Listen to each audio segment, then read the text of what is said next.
Client का call आता है शाम को 4:30 बजे और वो कहते हैं कि हमें ना रात को 8 बजे तक एक 1 kg का केक चाहिए, तो क्या पॉसिबल हो पाएगा। तो मैंने कहा कि अगर कोई थीम केक नहीं है और सिंपल सा डिज़ाइन है तो मैं ट्राई कर सकती हूँ। तो उन्होंने कहा कि एनिवर्सरी मतलब एनिवर्सरी के लिए केक चाहिए, लेकिन डिज़ाइन तो कोई है नहीं, तो आप शेयर कर लो कुछ हमारे साथ। ना होता क्या है ना कि अर्जेंट ऑर्डर्स के लिए अगर क्लाइंट के पास ऑलरेडी कोई डिज़ाइन ऑप्शन रेडी है तो ईज़ी हो जाता है, लेकिन अगर आपको डिज़ाइन ढूंढना है, फिर क्लाइंट से अप्रूव करवाना है, तो ऑब्वियसली वो थोड़ा सा टाइम टेकिंग हो जाता है। प्लस आप कोई काम नहीं कर सकते हो जब तक कि क्लाइंट डिज़ाइन अप्रूव ना करे end of course go ahead ना दे दे आपको ऑर्डर के लिए।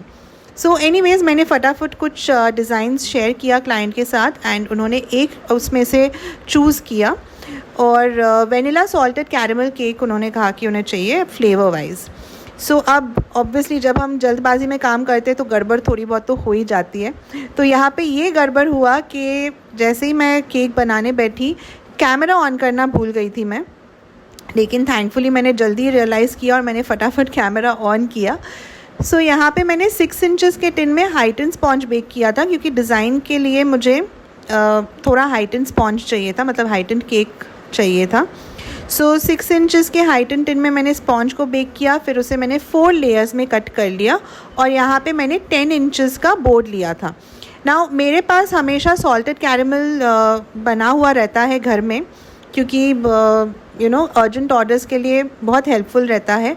एंड ऐसे भी ये वाला सॉल्टेड कैरेमल सॉस जो है वो बहुत ही अमेजिंग बनता है टेस्ट वाइज। अगर आपको रेसिपी चाहिए तो ये मेरे चैनल पे ऑलरेडी अपलोडेड है, आप चेक कर सकते हो। सो सबसे पहला चीज़ तो जब इस तरह के अर्जेंट ऑर्डर्स आते हैं, पहला काम आपको ये करना है कि जो क्रीम है ना उसको आपको फ्रीज़र से निकाल लेना है। और निकालने के बाद भी जितना क्वांटिटी आपको अंदाज़न चाहिए होगा वो केक बनाने के लिए, उतना क्रीम आप एक अलग से बोल में निकाल के रख दो, क्योंकि पूरा क्रीम का कार्टन मेल्ट होने में बहुत टाइम लगेगा and obviously doesn't make sense कि आप पूरा क्रीम मेल्ट करो फिर उसमें से क्रीम निकालो। तो इसीलिए जितना आपको चाहिए उतना एक अलग बोल में निकालो और उसे रूम टेम्परेचर में छोड़ दो ताकि वो मेल्ट हो जाए। दूसरी चीज़, आपको उसके बाद स्पॉन्ज बेक करने के लिए रखना है।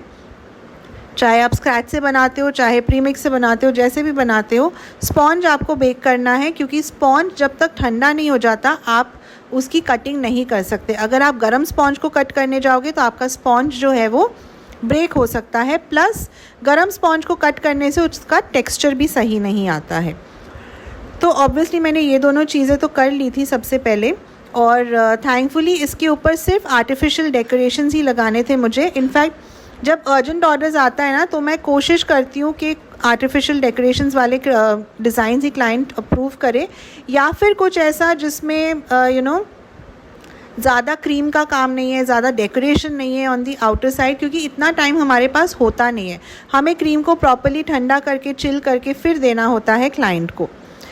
सो यहाँ पे खैर मैंने स्पॉन्ज को 4 लेयर्स में कट कर लिया था और शुगर सिरप से मैंने सोक कर लिया था स्पॉन्ज को। उसके बाद मैंने क्रीम की लेयर लगाई, उसके बाद salted caramel, again sponge, again soaking, cream, salted caramel, and इसी तरह से मैंने सारे लेयर्स को बिल्ड कर लिया था।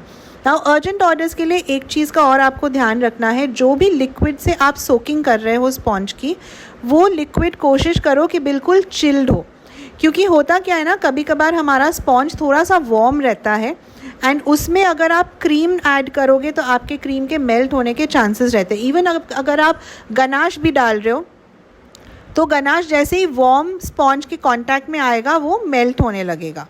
तो इसीलिए आप कोशिश करो कि जो भी आप शुगर सिरप ले रहे हो या क्रश में जो भी पानी आप ऐड कर रहे हो वो बिल्कुल चिल्ड हो, क्योंकि ये चिल्ड लिक्विड क्या करेगा, आपके स्पॉन्ज को ठंडा करेगा एंड उसके बाद आप आराम से अपने केक को बना सकते हो। तो यहाँ पे मैंने सारे लेयर्स को अच्छे से बिल्ड कर लिया, केक को अच्छे से क्रम कोट कर लिया। सबसे टॉप लेयर पे भी मैंने थोड़ा सा कैरेमल सॉस लगा दिया था ताकि पूरे केक में अच्छा सा फ्लेवर आ जाए कैरेमल सॉस का। एंड उसके बाद मैंने हार्डली 10-15 मिनट के लिए केक को फ्रिज में रख दिया था, क्योंकि उतना टाइम तो आपको देना पड़ेगा क्रम कोटिंग के बाद, वरना आपके लेयर्स जो है वो हिल सकते हैं एंड प्रॉपर्ली सेट नहीं हुआ होगा आपका केक। तो जितना टाइम मुझे मिला मैंने उतनी देर के लिए क्रम कोटेड केक को फ्रिज में रख दिया। ताकि थोड़ा बहुत हमारा केक जो है वो सेट हो जाए। अब फाइनल डेकोरेशन के लिए मैंने पाइपिंग बैग में क्रीम ले लिया है। इस क्रीम में मैंने कोई कलर, कोई एसेंस कुछ भी ऐड नहीं किया है। नॉर्मल वाइट कलर का क्रीम लिया है और फिर पैलेट नाइफ एंड स्क्रैपर की मदद से क्रीम को अच्छे से स्मूथ कर लिया है। नाउ अगेन मुझे लगता है कि जब अर्जेंट ऑर्डर्स आते हैं ना, तो जल्दी केक को फिनिशिंग देने के लिए पाइपिंग बैग यूज़ करना बेस्ट रहता है, क्योंकि फटाफट आप केक को फिर फिनिशिंग दे सकते हो। उसमें बिल्कुल भी टाइम नहीं लगता है। हार्डली 2 या 3 बार आपको स्क्रैपर चलाना है केक के साइड्स में एंड बिल्कुल स्मूथ फिनिशिंग आपको मिल जाती है। बट ऑफ कोर्स अगर आप पैलेट नाइफ के साथ ज़्यादा कंफर्टेबल हो तो आप वही यूज़ करो, बिकॉज़ इवेंचुअली केक आपको बनाना है। जो आपको कन्वीनियंट लगता है, ईजी लगता है, आपको वही मेथड फॉलो करना है। फिर मैंने केक के ऊपर जस्ट पैलेट नाइफ से एक स्वर्ल पैटर्न बना दिया और उसके बाद मैंने थोड़ा सा रेड कलर का क्रीम बनाया।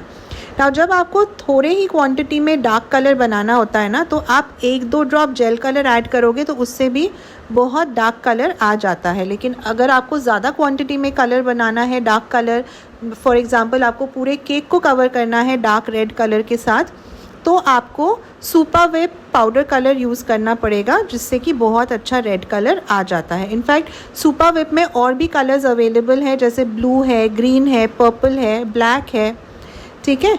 सो रेड कलर की क्रीम को पाइपिंग बैग में भर के ना मैंने जस्ट नीचे के तरफ डॉट्स बना लिया था और उसके बाद एक फ्लैट पैलेट नाइफ लेके मैंने जस्ट अपवर्ड स्ट्रोक्स दिया इस तरह से डिज़ाइन क्रिएट करने के लिए। अगर आपके पास ये वाला पैलेट नाइफ नहीं है तो कोई प्रॉब्लम नहीं है, आप कोई भी पैलेट नाइफ की मदद से या फिर एक चम्मच की मदद से भी ये वाला पैटर्न क्रिएट कर सकते हो। बहुत ही ईजी है, लेकिन देखने में काफ़ी प्रिटी लगता है।